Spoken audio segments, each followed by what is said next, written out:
Good morning students. Today we'll start a new topic, arithmetic progressions. Short में हम इसे AP भी कहते हैं. अरिथमेटिक प्रोग्रेशन एक ऐसा सीक्वेंस होता है जिसमें कंसेक्यूटिव टर्म्स का डिफरेंस सेम होता है. यानी कि पहली टर्म में हम एक नंबर ऐड करें तो दूसरी मिलती है, दूसरी टर्म में वही नंबर फिर से ऐड करें तो तीसरी मिलती है. एक फिक्स्ड नंबर हम ऐड करते जाएं तो नेक्स्ट टर्म्स हमें मिलती जाती हैं. जो ये फिक्स नंबर होता है इसे हम कहते हैं common difference of the AP. ठीक है, और पहली टर्म फर्स्ट टर्म. अब ये जो कॉमन डिफरेंस है ये पॉजिटिव भी हो सकता है, नेगेटिव भी हो सकता है एंड ज़ीरो भी हो सकता है. नाउ अगर हमने एपी लिया A1, A2, A3, A4, ये कोई रियल नंबर्स हैं, इनफाइनाइट सीक्वेंस है. अगर ये इन्फिनिटी तक जा रहा है तो इन्फिनाइट सीक्वेंस कहलाता है. अगर कुछ लिमिटेड नंबर ऑफ टर्म्स दी हुई हैं तो हम इसे फाइनाइट सीक्वेंस या फाइनाइट एपी भी कह देते हैं. अब A2 minus A1 is D means difference. तो A3 माइनस A2 भी सेम डिफरेंस होना चाहिए, A4 माइनस A3 भी सेम डिफरेंस होना चाहिए. यहाँ एक बात ध्यान रखनी है, हमने बड़े में से छोटा नंबर नहीं घटाना है, ऐसा नहीं है. बस जो सेकंड टर्म है उसमें से पहली टर्म, थर्ड टर्म में से सेकंड टर्म, चौथी टर्म में से थर्ड टर्म, इस तरीके से हमने कॉमन डिफरेंस निकालना है. अगर ये डिफरेंस सब सेम आ जाता है तो हम कहते हैं ये एपी है. अगर ये किसी सीक्वेंस में ये डिफरेंस अलग अलग आता है तो हम कह देंगे कि sequence is not an AP. Therefore in general form of AP हम इस तरीके से डिनोट कर सकते हैं. ए पहली टर्म, उसमें एक नंबर ऐड किया डी, तो A plus T. Again we add one more D to this second term, that means a plus d plus d, that is a plus 2d, so on, a plus 3d, a plus 4d, so on. I hope आपको ये AP का concept समझ में आया होगा. अब अगर हमें फर्स्ट टर्म दी है और d डिफरेंस दिया है तो हम AP अपने आप बना सकते हैं. हमें पता है AP is a plus d, a plus 2d, so on. a is 10, a plus d means 10 plus 10, a plus 2d means 10a plus 2 into d, so on.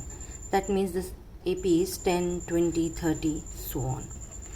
अब किसी AP के लिए अगर हमें कहा जाए कि आप गिवन है कि दिस इज़ एन AP, आप इसकी फर्स्ट टर्म और कॉमन डिफरेंस निकालें. तो देखिए यहाँ पे फर्स्ट टर्म तो है -5 और डिफरेंस क्या होगा, दूसरी टर्म में से पहली टर्म को माइनस करना है. तो -1 दूसरी टर्म है, माइनस ये फॉर्मूले वाला माइनस, और A1 है आपका -5. That means -1, this is minus minus plus 5, that becomes -1 + 5 is 4. अब अगर हमें दिया हो कि कोई गिवन सीक्वेंस है और हमें फाइंड करना है कि ये AP है या नहीं है, तो व्हाट डू वी डू, हम कंसेक्यूटिव टर्म्स का डिफरेंस निकालते हैं और फिर देखते हैं अगर वो डिफरेंस सेम है तो AP है, और फिर हम उसके आगे की 3, 4 जितनी भी टर्म्स कहीं हो वो निकाल सकते हैं. और अगर डिफरेंस सेम नहीं होगा तो हम वहीं पर लिख देंगे this sequence is not an AP. For example आपको क्वेश्चन दिया हुआ है टेक्स्ट बुक में, क्वेश्चन नंबर 4 का 5th पार्ट है, 3 plus √2, 3 plus 2 √2, 3 plus 3 √2, so on. We have to find whether this is an AP. हमने A1, A2, A3, A4 नाम दे दिया. पहला डिफरेंस निकाला A2, D1, इसे हम कह रहे हैं D1. D1 difference is A2 minus A1. A2 है 3 plus √2 माइनस ये वाला माइनस और ये 3 से 3 कट गया, डिफरेंस आ गया √2. सेकेंड डिफरेंस मीन्स A3 में से A2 को माइनस किया, तो 3 plus 2 √2 A3 है, माइनस ये फॉर्मूले वाला, और ये है 3 plus √2 A2. इस ब्रैकेट को जब हम खोलेंगे तो ये माइनस का साइन अंदर मल्टीप्लाई हो जाएगा, -3 और +3 कैंसिल हो गया. 2 √2 में से √2 माइनस करना है. √2 को तो हमने ले लिया कॉमन, यहाँ बचा 2 और यहाँ बचा 1. 2 minus 1 is 1. 1 into √2 is √2.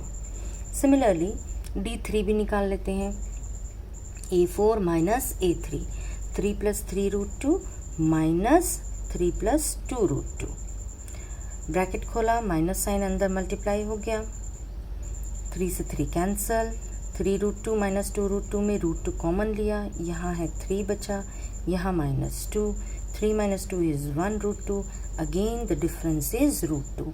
क्योंकि D1, D2, D3 ये तीनों बराबर हैं, तो that means this sequence is an AP।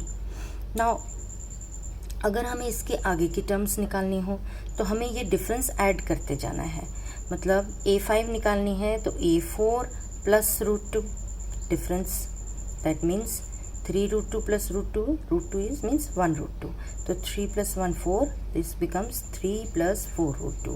Similarly A6 will be A5 + D any √2, it will be 3 + 5 √2.